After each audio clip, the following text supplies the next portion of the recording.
If you've never built a car and never had hands-on building a car from a few chunks of tubing, you'll never know the true satisfaction of really building a car from the inside out. Yeah.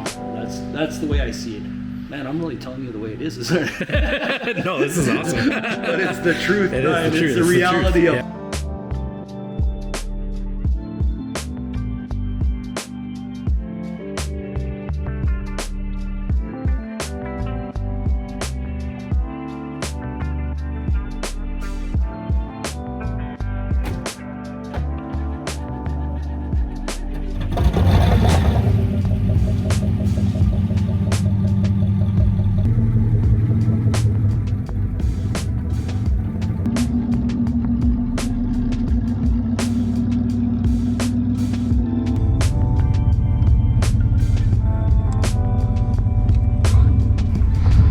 Welcome back to another episode of Blue Collar Garage Culture Shop.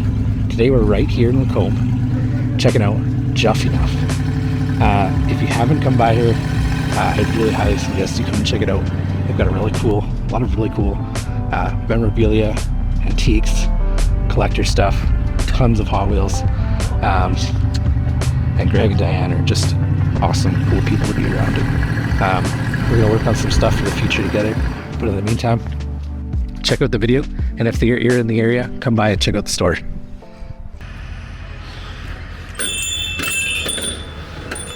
Hello. There he is. How's it going? Hello, Brian. I haven't seen you in forever. Yeah. Things are looking good. Yeah. See ya. Yeah, things are going good. Yeah, your mag looks good. Thank you. All looks good there. Yeah, I appreciate You it. must be hustling, man. You got to keep going, eh? Yeah. Oh yeah. It's like anything, man. Yeah. You know. Yeah. It's like us, like people, you just gotta go. You gotta go 24/7. We haven't stopped now for months, just going. Yeah. You know, it doesn't end from one thing to another thing, and there's always something. 100%. Yeah, exactly. It's nonstop. It'll pay for itself, man. It's looking good. Like Thank you. I appreciate it. It's not always about the money, but it's a lot of people like it. Yeah. It's obvious, eh? Yeah. You It's got your good. little girl out, eh? Yeah, I did. Yeah. Right on, man. She's pretty dirty, but It's on air, obviously. yeah, it's on air. Yeah. Yeah. Well, this is it, so Diane can kind of show you this part of it all. Yeah, for sure. So, welcome to Juff-E-Nuff. Diane Lee. We're out here in Lacombe. We moved out here in November and just got my business license in January, so we're rolling now. And lots to be excited about. 4120 55th Ave over here in Wolf Creek Industrial. So. Cool.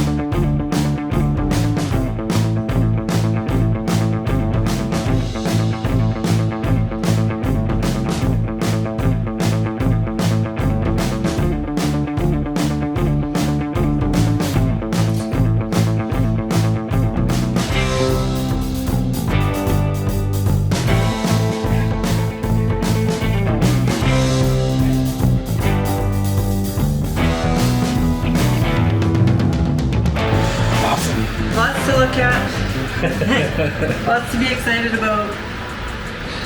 Yeah, so then just kind of take us through and show us some of the cool stuff. This is all vintage, Hot Wheels, Matchbox, all that kind of stuff.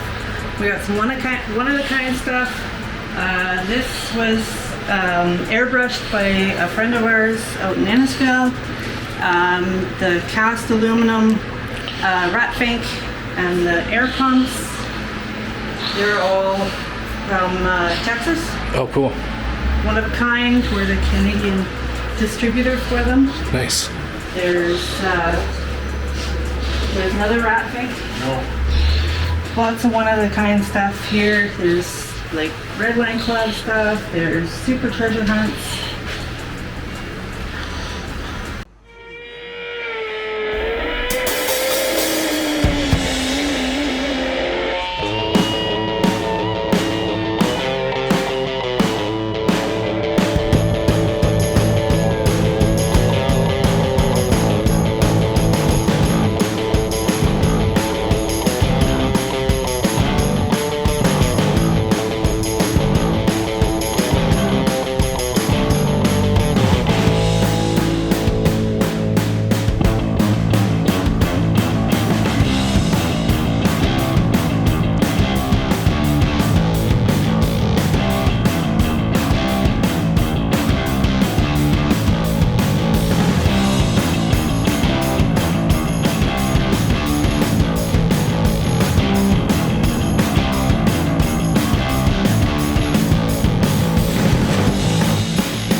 largest collection of Cabbage Patch. One of the largest collections of Cabbage Patch.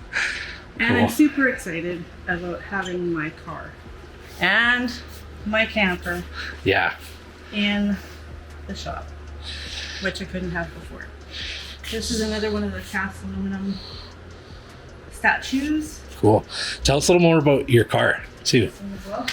So the car actually, it's been in 4 magazines. Oh, wow. So it was originally built for the Bonneville Salt Flats. Been there twice. There's a picture of it totally covered in salt. And then, yeah, it was very ratty. There's some parts on the other side, the original skulls that came on it. Oh, yeah. We changed out the breathers. It was very ratty when we got her, and redid the inside, put an automatic transmission in it. It's a 331 Hemi, a Chevy with a Hemi. I love it. Yeah. And so it's a little bit of everything. There's a Ford 9-inch in the back. Yeah, we did lots of work to this car. New tires, new rims. This one's got the original spare in the back. That's sweet. And yeah, it's got a Hemi. Yeah, it's got a Hemi. That's super cool. And you're planning on taking this one out again to some shows this year? Yeah. Yeah. Yeah. A couple years ago, it was out in, it was in the parade Yeah. in Lacombe Okay. with the camper. So That's cool. lots of Harley stuff, lots of Hot Wheels. Tons and tons of Hot Wheels. Old stuff, new stuff. There's tons. This is my camper. You can look in the back of it. I got the lights going on in there. That's too cool. Yeah, lots of old stuff. Lots of square bodies, lots of trucks. Emblems. This is my Hot Wheels rack. You see on the other side, So tons of Hot Wheels, tons of die cast. yes. All my Harley stuff. License plates. There's car parts there. Oh, cool.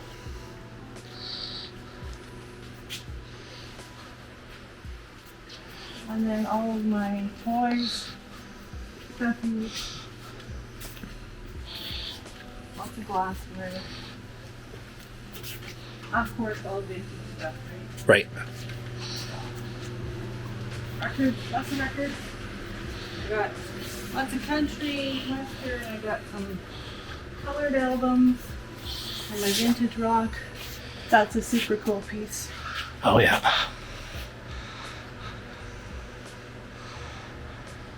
So pool table light. So it hangs over your pool table. I'm assuming like upside down. It was actually for promotional. Oh, okay. Yeah. So we'll go down the next aisle there. Sure. There's lots of Coca-Cola stuff. Lots of glassware. Some vintage clocks. Some vintage radios. That is like the super cool. That's a CB radio base. Oh, cool. Home base. Vintage ashtrays. You get the license plates. Lots of signs. You'll see over here.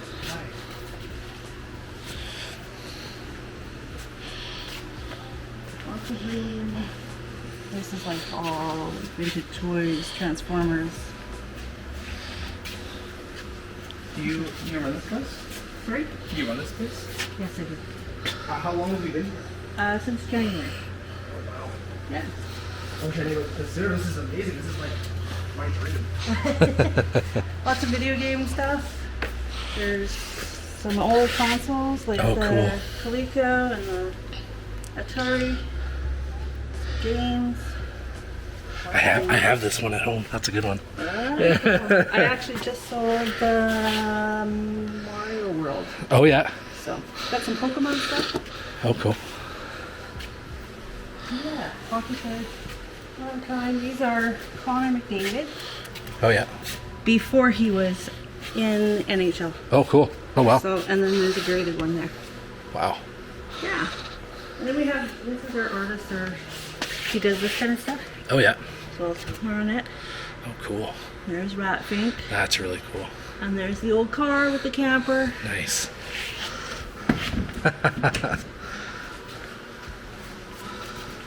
course, most people know Gerard. He does lots of artwork for Yeah. us.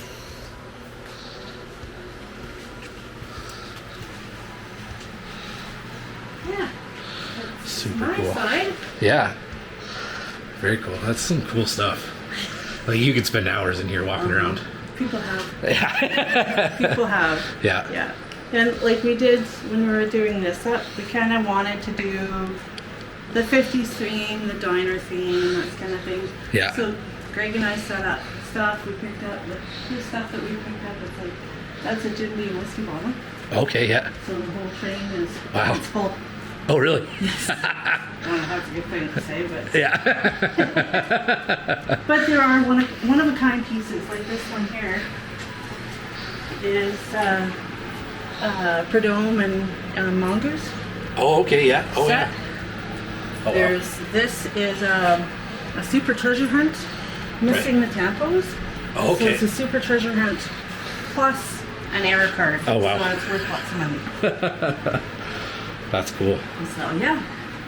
And then obviously you guys got tons of signs and stuff around too. Tons of signs, yeah, we got, I should show you that. Yeah. So, all my signs there.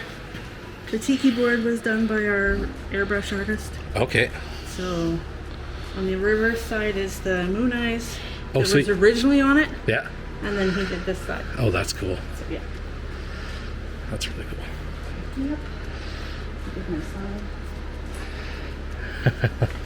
Yeah, he's gonna. Very cool. Okay, I'll walk you back to Craig's side. Sure. I'm gonna sneak through here. There's lots of stickers, emblems. This is all my business cards that people have. Oh, cool. I want to put out a huge thank you to Cole and Blue Collar Garage. If you are in the market for shop space to store your toys, start a small business, or work on your projects with your buddies, make sure you check out Blue Collar Garage. They have spaces for lease in Red Deer County, Airdrie, and Lacombe, all available with all-in pricing and 24/7, 365 secure access. Check out bluecollargarage.com or click the link below in the description.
I'll let Greg take over from here. Wow, awesome.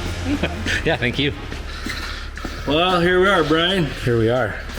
So this is the private collection. This is the private collection. This is cool. So that's the toys for her store. Right. There's about 20,000 pieces in there. Half of that's mine, and then I put some of it out Yeah. on display. That's cool. And of course, there's the spark plug car. Yeah. And we see this one at shows and stuff around here. Yeah. This is the show. I haven't ran it in a couple of years, so I got to do some work on it to get it running so we can get it back out again. Yeah. So, and so selling stuff and accumulating stuff. So one thing goes out and 3 things come in. Yeah. So that's how it is. So I bought this for Christmas, and it's a 76 old school chopper with a CD 750 in it. It's super cool. Oh yeah. Wow. Yeah. Yeah, the tanks and the tins were painted somewhere along the line. Yeah. But I'd like to do it back. The frame was done back in 76 or so. It's original paint on the frame. But I'd like to do the tins back, something that's in color, and Right. maybe put some Rat Fink stuff on it or something like Yeah. that. Cool. But yeah, it's and you know the truck. See the truck at all the shows. Yeah. Tell us on camera. Oh, this is the 33 Ford pickup with a 51 Merc flathead in it. It's all pretty much original. It's a traditional hot rod, just upgraded the gears in the rear end to accommodate U-joints, and the original drops axle drilled and lowered and rehardened again. So it has all pretty much the original parts on it, other than the engine, and it's a Chevy S10 T5 tranny. Right. In there, but this is an 80-mile-an-hour truck all day long. No issues. Had a few to start, but other than that, getting all the things out of it that make it run better. Anyway, kind of figuring out these flatheads, and Yeah. now I'm starting to hoard flatheads. And I sold all the Hemis I had, and Yeah. I'm onto the flathead stuff. Caught the flathead bug. Yeah, and this is my spark plug collection. Wow. Yeah. There's a little bit of everything in there. I got plugs from 1920 airplanes and split door stuff. Really Right. cool, unique plugs. And then of course you can see up top is some of the pedal cars and bicycles and Yeah. a lot of stuff that I built you might have seen before, like the Gas or the 55. Oh yeah. Yeah. And then the Pro Street, I bought that like that off a gentleman. They had that. Him and his brother built that maybe 35 years ago, something like that. Okay. Pro Streeted that, so that's a nice little unit. And that's a West Coast chopper knockoff. It's pretty cool because it is one of a kind because it's got Jesse wheels on it. Oh yeah. It's got the Doom wheels and the skins, the tank, the villain tank. It's got all the super duper bars, so it's really unique in that sense, right? It's not just a one in a 1,000 that they make, Right. or more or less. Yeah, I've acquired this stuff through. Oh man, I have my original Hot Wheels, so that pretty much sums up back. Yeah. 60. I have my original like 68, 69 stuff. I was 3 years old then, so my mom worked at the Bay. Yeah. So it was all accessible. I found a lot of cars through the years in the packaging that they have the Bay on them. Not stuff that I got, but it's kind of cool because my mom was there, and the Bay is, like I say, there's not many of those around anymore. Yeah. The Hudson Bay Company. So those cars have that on. I have a lot of vintage stuff in the pack from the 70s, but that's a lot that I have bought. So I don't have any originals that I ever saved in the packs, but I do have my original Redline stuff. Right. Yeah. This stuff I bought and built, and I built that one too. That's the chase bike for that. Right. Yeah, that's got quite the story. I don't really want to tell you that on camera. Where that bike comes from, yeah, it's kind of unique. Oh It's, yeah. yeah, single bitches, eh? Yeah. Yeah, it was. Yeah, crazy, eh? Yeah. Yeah. And then just. Yeah. Gonna put some stuff together in my trucks. I'd like to have more space to lay stuff out. Some of the books I have behind here, Brian, is about 8,000 magazines and shop manuals.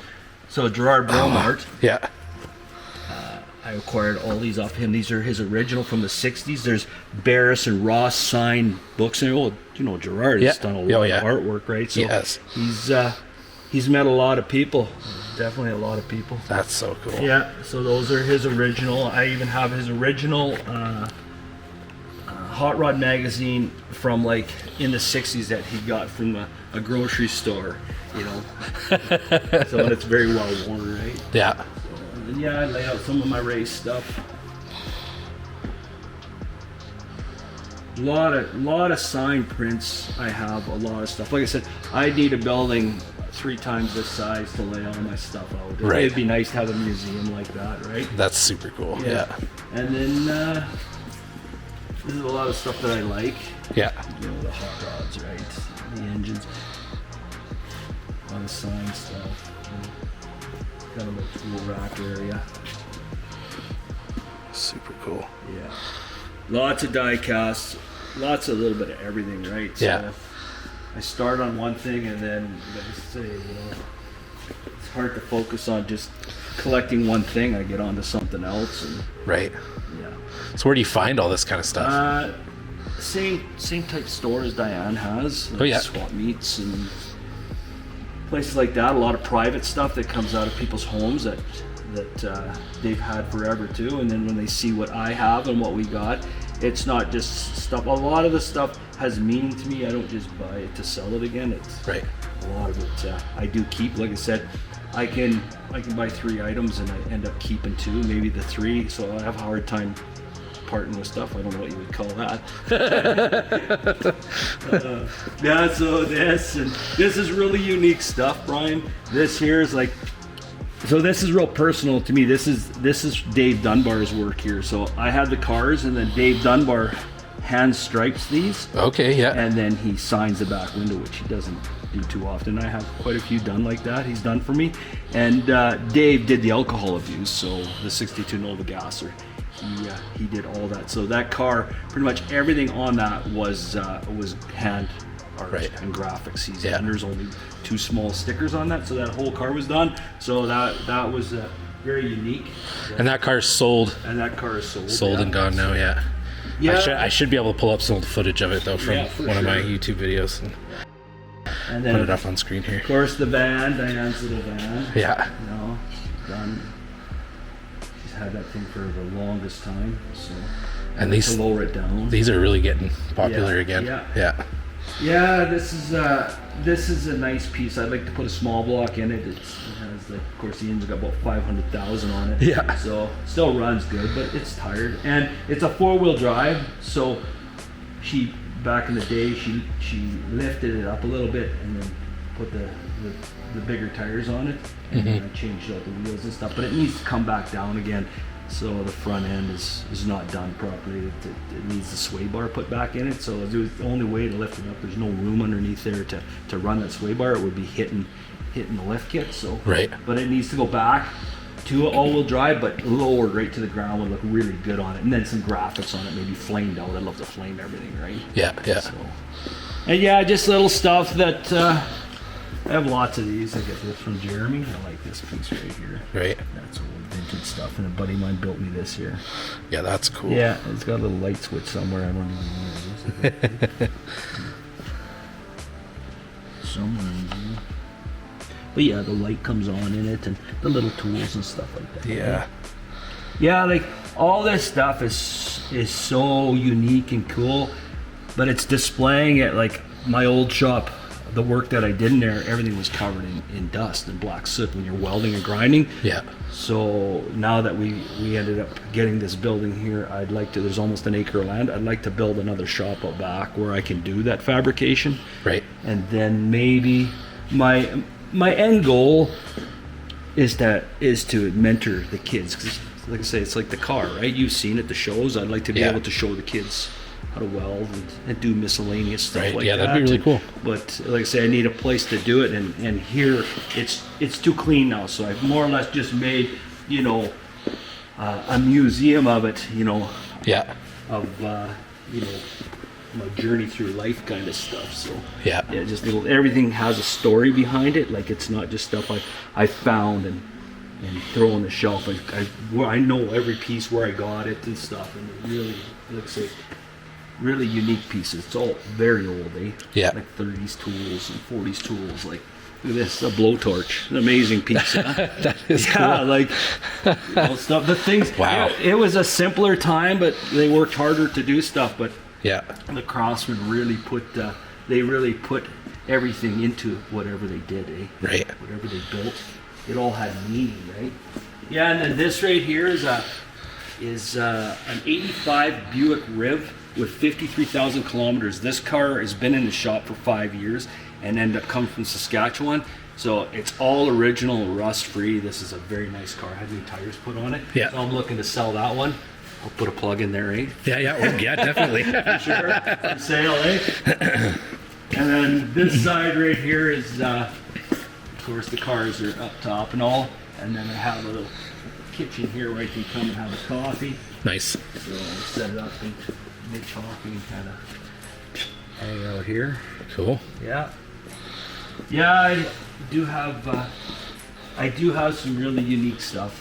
Like the bottles. That's not a Jim Beam, that's a Potter's, but Jim Beam made like $1,800 a different style of bottles, and I'll show you one of those over here that I picked up years ago. It's one of a kind. Yeah, Brian, it seems like you never have enough space. Yeah. I bought this pump right here Yeah. in about 40 or 50 pieces. Oh, wow. It was all in pieces, but the glass cylinder itself is worth all the money. The blue tinge. So this was an Esso pump, and I had a Globe for it, a '66. So I was born in '66, so everything I have, I do read '66 on. Yeah. And I bought this pump for $400. Wow. Yeah, and then I just did a splash, resto on it, just because. But the cylinder's worth all the money, and Oh, yeah. it was an Esso. It had an Esso Globe, and it was cracked, and the person took the Globe and sold the Globe. Right. And then you've seen that we're the distributor for all these cast aluminum statues and plaques and the Yeah. mobile horse. That's really cool Right. stuff. So a friend of ours, his aunt is down El Paso, in Texas. He just came back, and that's where we get the rat finks and the big boys and all, right? Right. Yeah. And then this was my Christmas present this year. Nice. Yeah. As a tour pack, and it's all up top there. I bought the little Oh, ones. cool. I had a red one that I never rode. Yeah. And I ended up, I give it to my uncle. I just never rode it, right? So Right. just kind of sat in the corner of the old shop forever.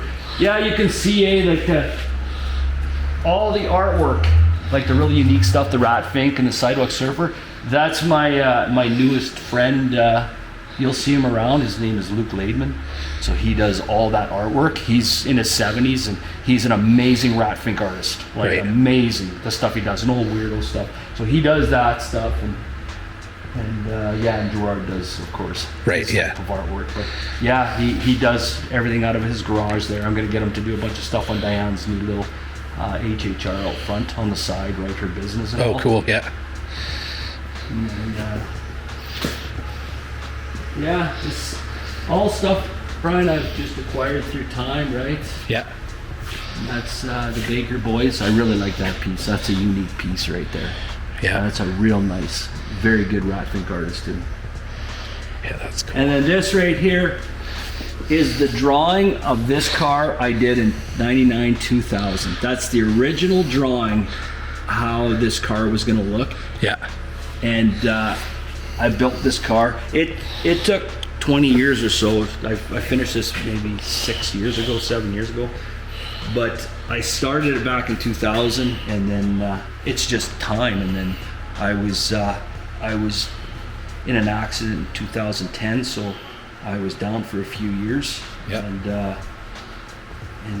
then, like I say, just time and money. And then I ended up finishing the car, but I had a vision, and I did it within reason. Everything on the car, more or less, like other than the body was something that I had to pay for to have made. Right. But everything on it was like used parts and whatever I could do within reason, cheap junkyard type stuff. just more or less building it to show people you didn't have to spend like $1 million to build something. Yeah, I'm into it for a few dollars, but lots of time. But you just have to get at it and do it. Yeah. And like I said, I designed this car, got all the copyrights on this thing. Like, you know, it's one of a kind. Like, it's the only one in the world like this, right? Yeah. So, and it's been out there for years, and I haven't seen it ever come up anywhere, anyone doing anything like it. But I did everything. I built the whole car to fit inside the tube. It's based on a 60s front engine dragster. So Right. everything is period correct. Like, that's a 66 Corvette 327 and 66 two-speed Power Glide and Dana 44, all the same era. And yeah, I built it all to fit inside the tube. I had to just change everything from a factory so nothing was hanging on the outside so I could get this on. So basically, it just has rings around it like a barrel. Yeah. And then the body is built in one half. I have the mold and two pieces, and it just clamshells together with Dude's clips. So it's symmetrically perfect because the body was built on a CNC machine, like Right. a big CNC. So it's symmetrically perfect. So yeah, everything is tucked inside. It has nitrous tank in there, and it's got nitrous hooked up and all that other good stuff. But it's never been down the track. The car was built like a 60s crazy car. The show cars from Right. Roth and Barris, right? A lot of those cars never drove. They were just they started and all, and they were for marketing and showing the extremes you could go with building wacky and crazy cars, right? Yeah, yeah. You know, pushing the limits with stuff, and that was the whole idea with this. So I did everything more or less the same as they would build something back in the day. And yeah, you don't see how intricate it is and what's inside of it. And maybe someday when I take the body off, I can let you take a video of what it looks like inside. And the fuel tank is 2 monster Komatsu excavator pistons, and they're welded together so it holds like 3 gallons of fuel. Like, everything in it is all spark plug related, right? Right. And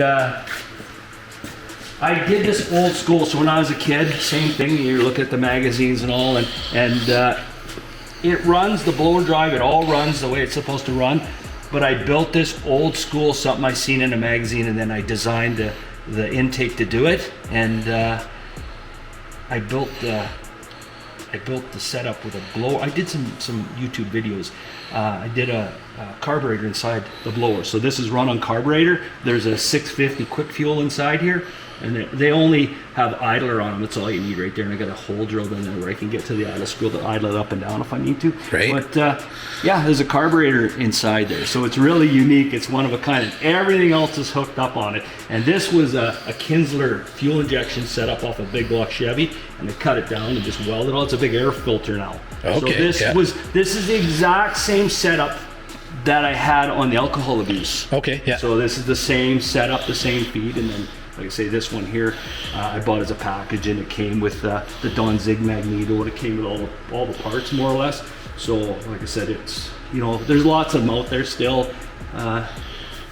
So I more or less just butchered it up. But it does, it looks unique, it's cool. Like I said, it is the air filter for this right here. Yeah. And, yeah. It's one of a kind. It's really unique. And then everything, of course, I've done is all spark plug related, right? Yeah, yeah. In there. And then, let's say this stuff here. This is an old metal pipe out of a house, you know, from a junkyard. That was the old galvanized metal for running water through. Oh yeah. So I put that on. These are, you know, the bars, 4-link bars for the back of a big 4x4. Right, you know, just they're good and beefy, so they match the car, right? Yeah. You know, stuff like that. Off of Marketplace for, you know, $50 a pair, right? More or less, stuff like that. So yeah, it can be done. Anything can be done. It's just you have to have imagination, and you know, I know things take time and stuff like that, but it's, you know, you can do stuff within reason. A person doesn't, and a lot of parts that a person buys now, you know that too. I see you working on your car, right? A lot of stuff you buy, you got to modify a new part anyway. It's not like it comes and you bolt it on. You have to cut it up and, you know, have that vision to make it work, right? Yeah. It's like anything, you know. It just doesn't come like that's the whole thing about car crafting. Yeah. Right. That's a part of it all, right? You know, I built this car in a storage locker. I can tell you a story that's exactly it. You know, in 2010, I was in a big wreck, Yeah. And I was paralyzed in the waist down. I was in bad shape. shit, yeah. Anyway, I was crushed by a loader and a machine. I hauled heavy equipment for years, and I lived in my truck. I went bad situation, same WCB garbage. In 5 years, I lived in my truck. Yeah. And out of nowhere, a person came to me living in this camp.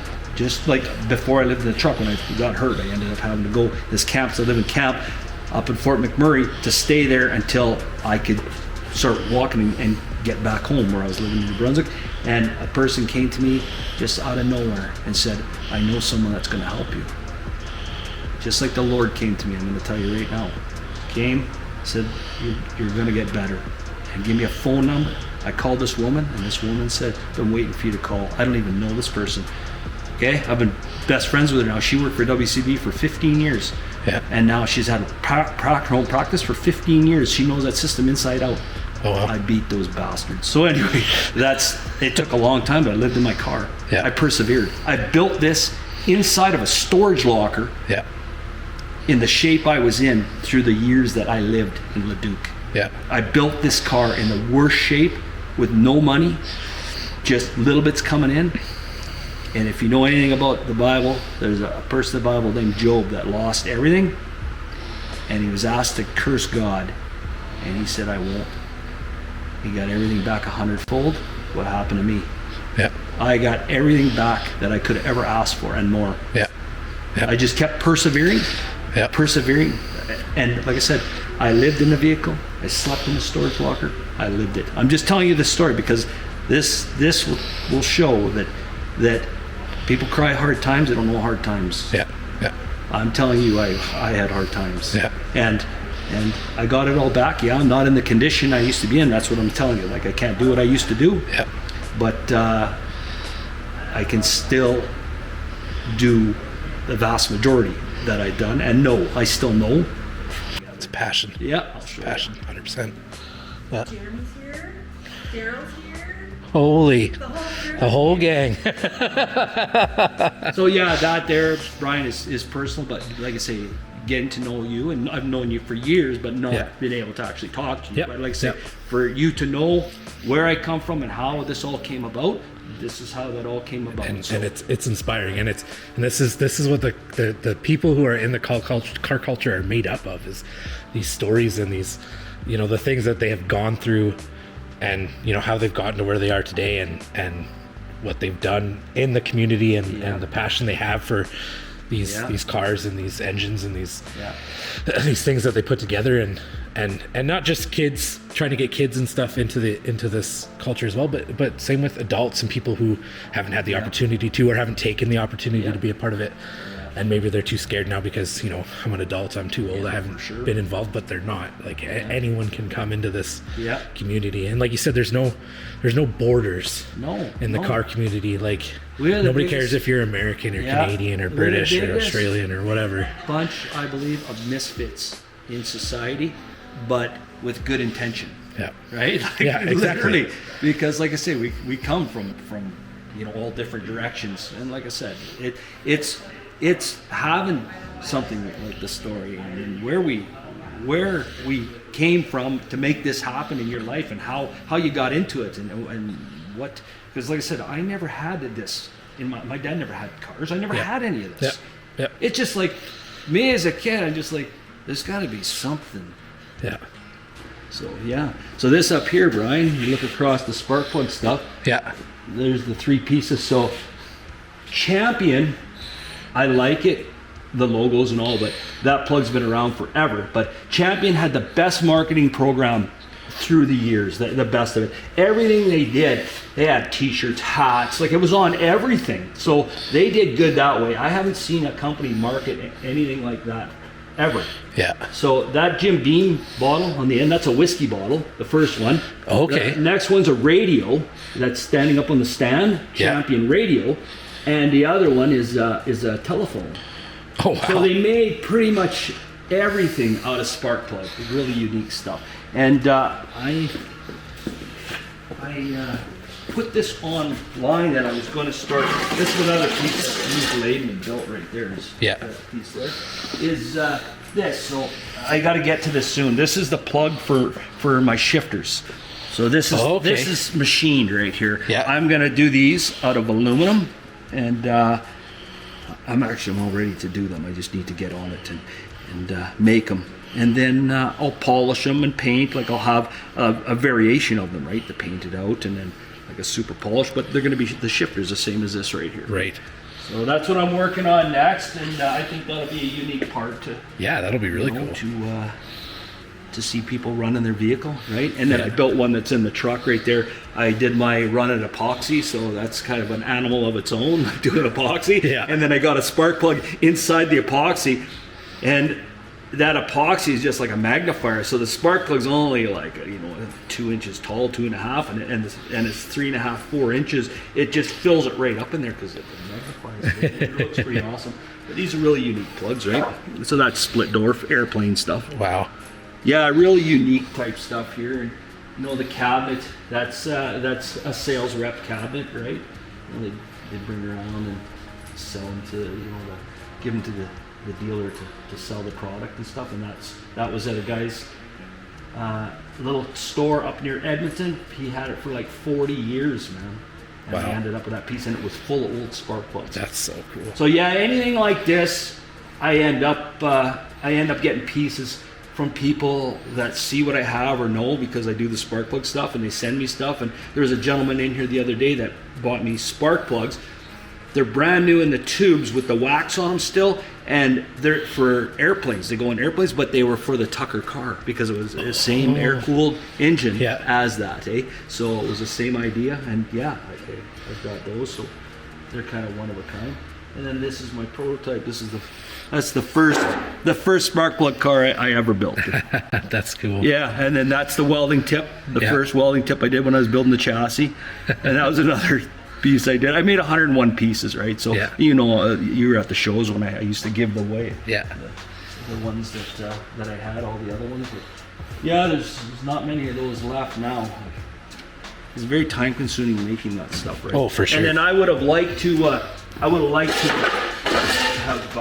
had some built, but it costs a lot of money to have someone do it. And then this was on the Hot Wheels Legends tour. I don't know if you knew that. So it went on, and they didn't really do too much with the car. I don't know if it's because they want to build a new product or something. This would be a big seller because I know what it's like when I had the diecast. Everybody wants them. This is where cars, the automobile derives from, other than steam, is we came to spark plug. That's how they got them to run more or less back in the day, right? So it's got history, it's it's character, it's one of a kind. I think it'd be a great marketing tool. That's kind of why I built it. It's unique in the same time too, right? Yeah. But a lot of the stuff on the car too has character to it, like the way I did it and the parts that I got. That's a piston from Dick LaHaye's Top Fuelie car that I got from a buddy who got it from his daughter, and he had already passed away, and then I just drilled it out and put the tack on in there. Right. But the unique things like that, right? And like I say, that's what brings the character and meaning to it. A lot of the stuff has more meaning when you do it yourself, build it yourself, than having someone else. Sometimes you do need some people to help you out. Yeah. Like a buddy of mine, Rocky Bohr, he owns Redline up in Edmonton. He's an amazing fabricator, and he's done a lot of my aluminum welding for me. So he's TIG and does aluminum. So he did a lot of my meticulous little things for me. But yeah, other than that, I'm another person that never finished school. The same thing, grade 11 and a half, and just thought there's got to be something better. But I've worked, I've done it, and I know I had something there that I knew I could put to use. Other than that, it's not saying school's not good and all, but and I know a lot of people like that. My dad's grade 6 and he's a millwright, ran the sawmills and all and stuff. There's a lot of people. So like I said, it's not to say it's discouraging. School is good, but there's things. If there's something that you feel that you got to do, I know a lot of people like that, amazing, talented people that have made a go of it and never spent 15, 20 years. I worked a garbage truck for 7 years, city of Calgary, and there was a guy working on the garbage truck that was a university for some type. He wanted to do oceanography or some kind of thing like that, and he went to university 7-8 years, and he was throwing garbage on the garbage truck. So there you go, right? Yeah. Anyway, yeah, but yeah, there's so many talented people, Brian. There is, like, everything from, you know, anyone that can, you know, build models. That's a passing phase now. It is, trend, yeah. right? Like, you know, I buy model kits wherever I can find the old stuff. That's cool. I used to build that stuff. I love that stuff, right? You know, but yeah, you know, I don't see a whole lot of that anymore. You know, the kids, what are they doing these days, right? That's why I say it'd be nice to be able to bring them together and start doing this stuff. You know, it's almost like society's become disconnected. Yes. So we need to bring that back. And the car culture and the car world that we're in, you know it too, is exactly where we need to be. Because there's so much of this cool stuff out there, and people like you who have these collections and this experience and knowledge and stuff like that, and this younger generation has no idea that it's out there, and it's gonna disappear unless that's exactly we get them what it interested is. in And it. like, where does this stuff go? I've been meeting a lot of people at the new location here, a lot of older people, and there's a lot of them are single that have collections like this that have never had children. I had a gentleman in here the other day that's got some 66 Corvettes that he paid $13,000 for. You know, back in the 80s, where do you get a 66 big block Corvette for 13 grand? And when he left here, he says to me, I don't know what I'm going to do with this stuff. I have no family. Yeah. He says, what do I do? He asked me, what do I do? Donate it to charity and you know, maybe the SPCA. I go, I don't know. Maybe that's the best bet. Meanwhile, inside I'm going, man, I got to have that stuff. Yeah. Right? What do you say? I don't want to say it's a guy, but that's what I'm saying. There's a lot of that out there. That's what's happening, and it is. It's a disappearing art, because this is all art. You know, if you're involved in it, you collect it. You don't have to build, but anyone that even collects, like, you know, what's that? That is, you know, when you have that passion for it, right? And my passion is cars. I grew up, you know, having you know, toys and dirt bikes and stuff like this, and it was a different time though, Brian, when we were younger, right? So it was a different time, and and things are so expensive now, so that doesn't help. So we like to do our part, and charity, and like yourself, you know, we get this out there, and you know, I'm all game. Anyone needs a hand with anything, you know, they know where to come to, and I appreciate, like I say, you know, your time and what you do for the car community. It's absolutely excellent, you know. But yeah, that's pretty much, you know, if you want to call it the man cave, that's it's cool. Everyone else calls it, right there. Gerard's art right there. Yeah, and we've been meaning to do a feature with Gerard. Yeah. For a while. On his car and his artwork. He is and all the so stuff talented, that man. Yeah. It's unreal. I spend a lot of time with Gerard. Him and I have become close through the years, and we do a lot of stuff together. And like I said, I know what he does, you know, and I've been ending up with a lot of his stuff, because he wants me to preserve it and show what he's done. Like, it's almost like you know, his own museum, and his passion for cars is get the stuff out there, make it so it is out there and people see it and are able to enjoy it, right? But yeah, it's like I say, this is old school. The way he does stuff this is all cut out, these pieces here, so that's why you see the paper in there. But this is cut out pieces that he's done the artwork, then he glues them onto the pieces of paper, and he photocopies them, or how he does it on his printer, and he changes the pieces around. Well, nowadays everything is AI, and it's on these computers that you get the programming where you can anyone can do anything with anybody else's art. And then of course it's another thing, plagiarism, like that, stealing other people's art. These are the original dying artists. There, That like, you know, Gerard's 75 and he's doing this. The guy is amazing, man. And like I said, you know, now everything is all computer generated, so it's not like it was. And that's where I am. I have such a passion for old school, and the guys, like I say, that you know, are 80 and 90 years old now.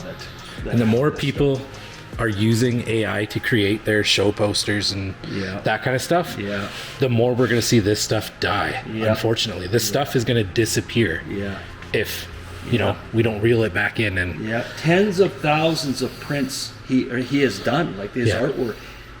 Yeah, like what happens to it?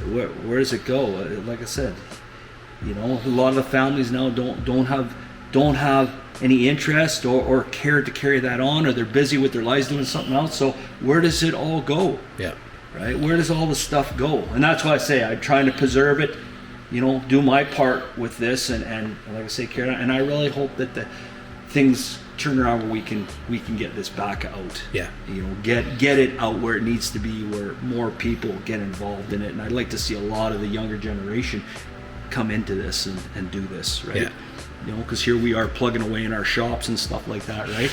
So, and like I said, I try to talk to as many people as I can about this, and you can start with something small. Yeah. You know, you can start. You don't need a shop this size to do any type of project. You can build something like this, you know, in a 8x10 room. Yeah, exactly. Yeah. Right. You know, the welder you can get, you know, 110 plug in and do it out in the yard. My first welder was a MIG welder from Craftsman from like the 80s. Yes. Yeah. And like, the welds are not pretty. It doesn't always do a good job, but it would stick 100%. some metal together and let you experiment a bit. This right here. So this is one of those extreme cooler chassis, and it's so far out of reach. A lot of just money now in general, right? So it's a detour for a lot of people. So the chassis is already built. It kind of, like the whole thing. It's got steering mechanism, the whole thing, and the little 49cc motors on it. And some. It's got this cheesy $10 cooler on it, right, for $1,800. So this here, I bought it at a yard sale, and it sat outside.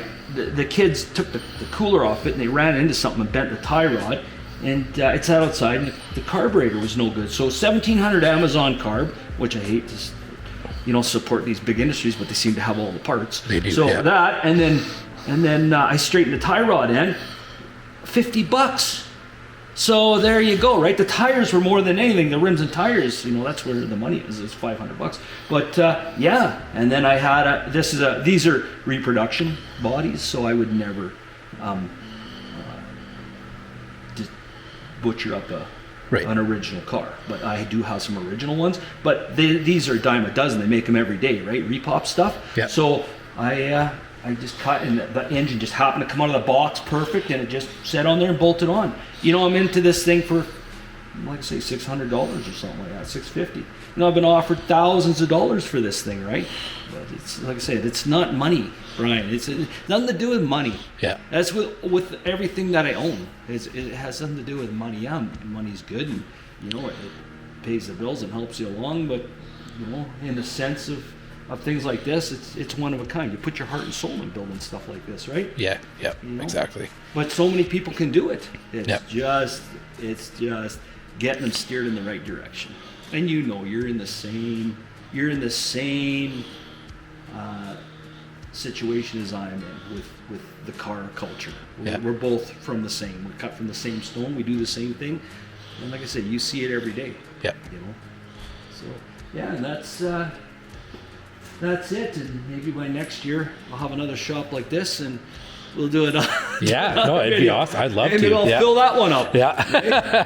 Lots, I mean, we had talked lots about me coming out to your old shop, and lots comes when you do work like this and you're involved, because I've been meeting a lot of people now that want me to go see them, and they have stuff out at their farm that they want to give me, like cars and bodies and stuff like that. So there's money in that, so I make the money off of the cars like that way.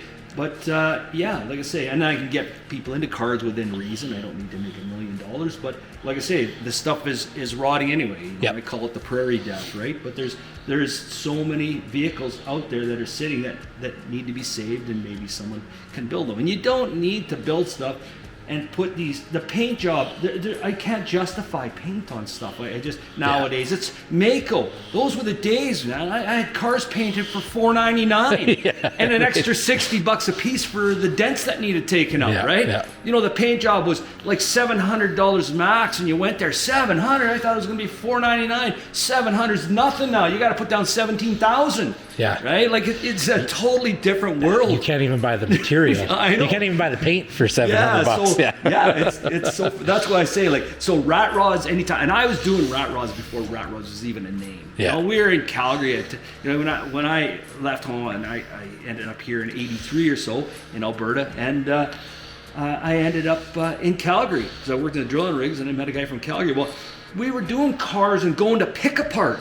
Yeah. And I was taking screws out of cars. I'd spend hours taking the chrome screws out of old 60s cars because there was an overabundance at the wrecking yard, and filling our pockets and stuff. And that's what we did. That's where we got our stuff, you know, and power steering boxes and whatever we needed, right? Yeah. It was a whole different world. People call it rat rodding nowadays, and that's just because the hot rods have gotten so out of control. But that was hot rodding. The rat rods were the hot rods. Rat rods, Brian, before rat rods was even a name. Yeah. We were putting stuff together. Exactly. You know, and exactly. doing that stuff, right? Yeah. But yeah, and it can still be done now. There's a lot of stuff. You don't need, there's guys that taking apart good stuff that they've got and whatever their vision was. I'm not sure. A lot of it is TV is not a very good thing at times. Like they see something, they want to build a car that's over their skill level, let's say, and they want to build something. They got a great idea and all, but a good car ends up getting torn into a million pieces and then either potted out or something like that.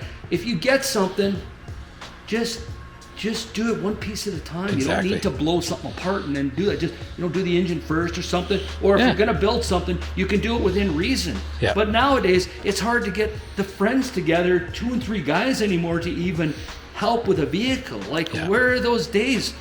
I remember the friends that we had back then. You know, that's what we did. And we drank lots too, but we got a lot done. You know? But that's pretty much, like I say, what it is and where we are now. And like, I'd love to see a lot of cars done. I've met guys that have projects still in their garage. You know, I know they have families and stuff costs money, but like I say, the days with doing stuff within reason, financially wise, are almost over. But People are stuck in this mindset where if they're going to build it, they have to build it right, and they have to build it with the most expensive and the 100%. Best parts and all that stuff, and in reality, it's so sad to see these cars, even these cars that run and drive and could be used and enjoyed and stuff right now, they get blown apart and never put back together because the guy can't afford the parts that he wants to do or the paint job he wants to do or whatever, and then that car's lost to history because it gets parted out and 100%. And rots and, I see a lot of that, and a lot of it has to do with like I say, people that are trying to get, you want to call it street cred,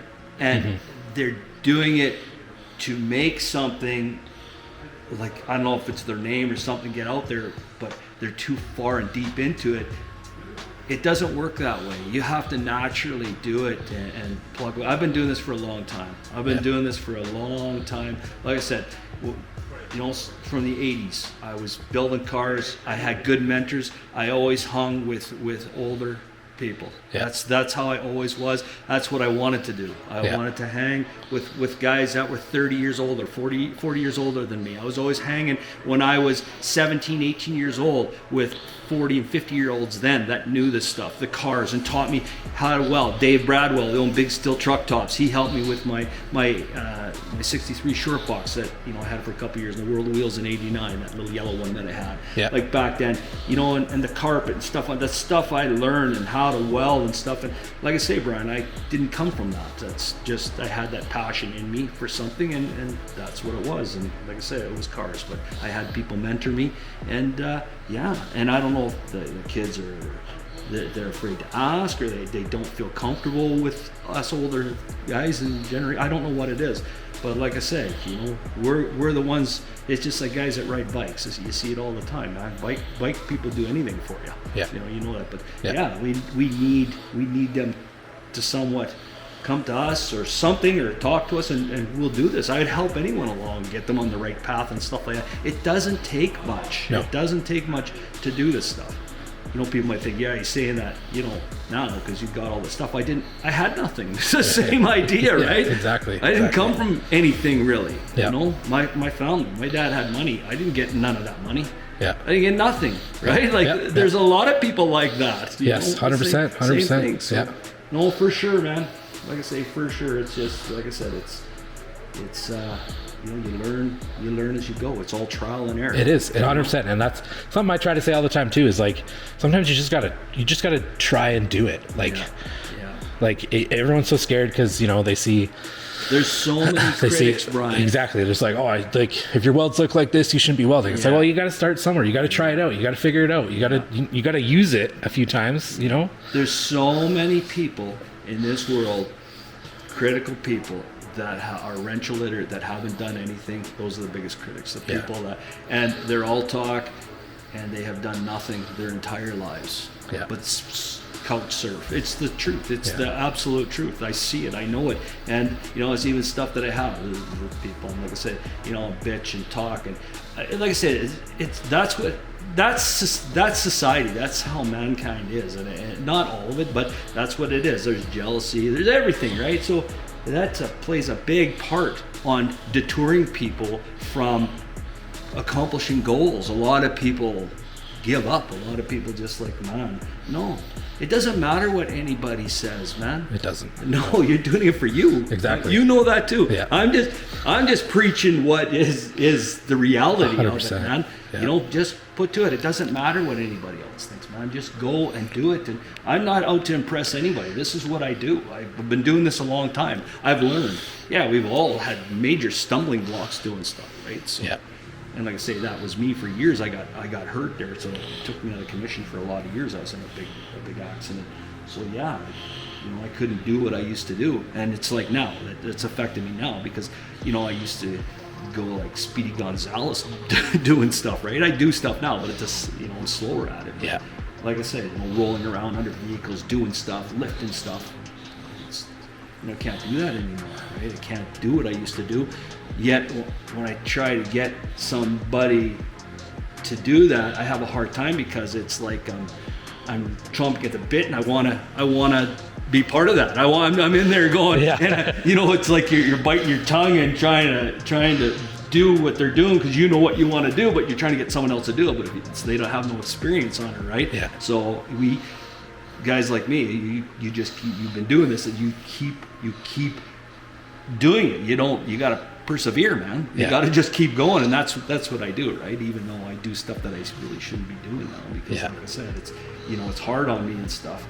But I'd like to be able to pass that on to someone that could do this stuff. Yeah, you know that. Yeah, you know. That's why I said this is a great community. The car culture is awesome. It is. There's nothing better than what we're in. I believe the people in the car community around the world, we should be the ones running the world.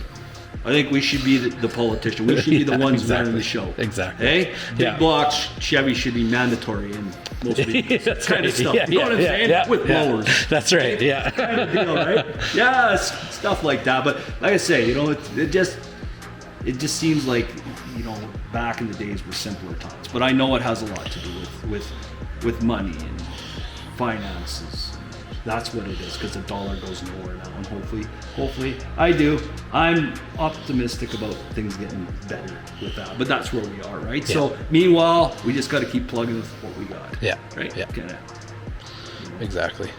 But that's pretty much her. So anyone cares to come visit, or has any questions or anything about anything, or looking for projects or need a hand getting on the right track with something, I do know where there's a lot of not just parts and engines, just you name it, stuff that a guy can get for next to nothing, right? Right. Yeah. Like I said, it all comes down to me. It's not all about the money. It's about seeing this strive, this culture strive. Exactly. Yeah. Hey. Yeah. You know it. 100%. You're in the culture, buddy. Yeah. We're pushing. We're trying to push it. We're trying to get it out there. Yeah. Right on, man. For sure. If you've never built a car and never had hands-on building a car from a few chunks of tubing, you'll never know the true satisfaction of really building a car from the inside out. Yeah. So that's the way I see it. Man, I'm really telling you the way it is. No, this is awesome. But it's the truth. It's the reality.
Raging Against the Machine. More or less. That's right. Yeah.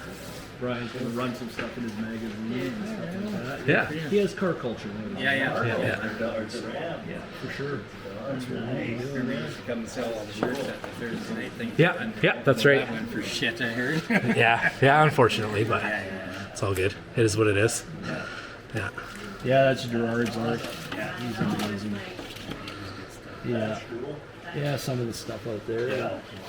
There's our old car. Look at that. Hey, there it is. Yeah, he used to have that.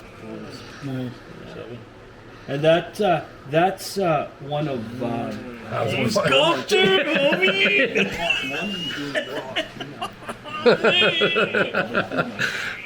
how's it going? Good, man. Good to see you. Yeah, you too. Good to see you. he's doing one of those.